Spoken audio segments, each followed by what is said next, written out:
Nandito pala ako sa likod ng bahay ng mama ko at may ginagawa ditong paupahan guys. Eto kasi yung patok na negosyo ngayon dito sa barangay nila kasi merong tinayong bagong university school dito. Halos lahat ng mga naghahanap ng mga matitiran dito sa amin, mga estudyante, yung mga malalayo yung kanilang tirahan sa kanilang eskwelahan. Itong pwesto na to guys, dati yung welding shop kaso nagsara na. Kaya nakapag-decide yung may-ari na gawin na lang itong paupahan. Bali 2 butas pala itong ginawa nila dito. Bago natin tignan yung loob ng paupahan guys, tignan muna natin tong sa labas niya.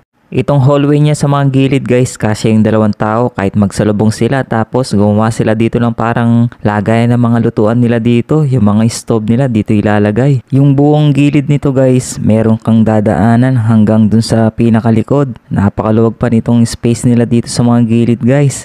Tamang-tama lang tong lugar na to kasi para may tambayan din yung mga uupa dito. Hanggang sa likod meron, paikot yan. Pwedeng-pwede nilang gawing sampayan dito sa side na to. Tapos dito sa likod naman, ito yung kanilang laundry area. May 2 faucet dito. Kasyang-kasya naman dito yung washing machine kaya walang magiging problema. Depende na lang sa mga uupa kung gusto nilang harangin tong nasa likod.